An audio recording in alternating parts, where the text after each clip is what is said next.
اون آهنگ اولین اپیزود بود. عزیزم دنیا گلستون میشه یک روز، هرچی مشکل باشه آسون میشه یک روز. نه، آسون نمیشه هیچی. دنیا هم گلستون نمیشه.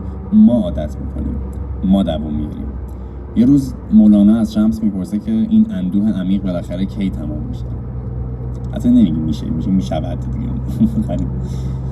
شمس هم میگه که اندوه تمام نمیشود، تا انقدر وسیع میشوی که اندوه در تو گم میشود.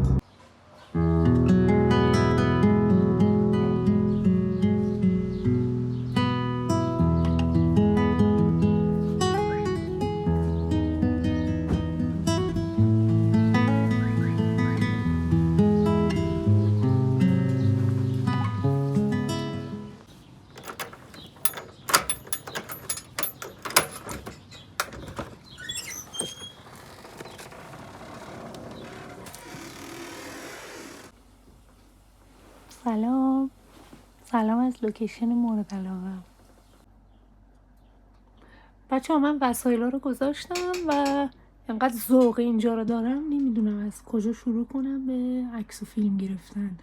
قرار بود هفته قبلی هم نه، اول هفته که تولد منه بیایم اینجا، متاسفانه پر بود. امروز اومدیم، تصمیم دارم که یه ولاگ خیلی طولانی درست کنم از اینجا.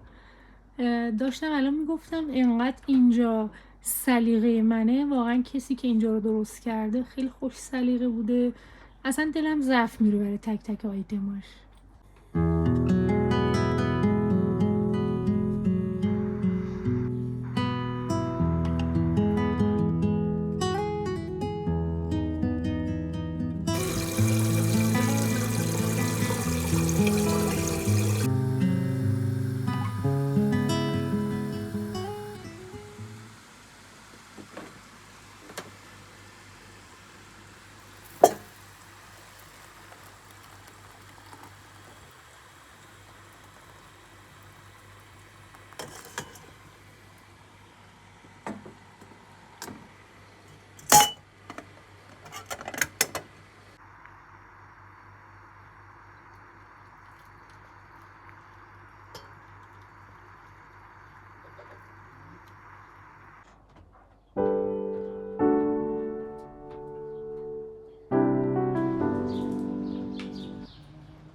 جستار درباره صدایی که از طبیعت نمیشنویم. تا ابد جستار مورد علاقه منه. نشر اطرافم که باشه که بی‌نظیر.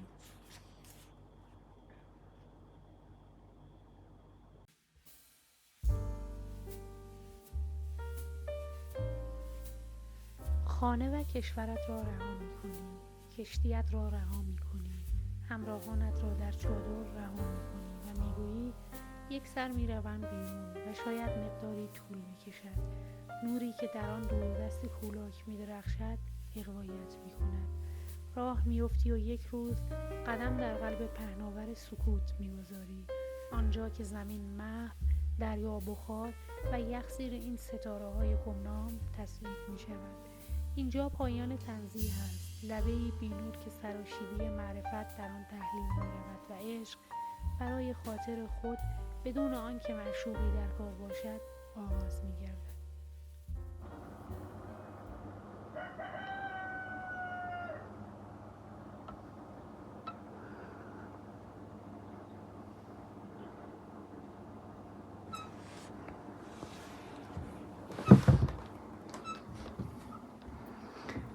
صبح بخیر.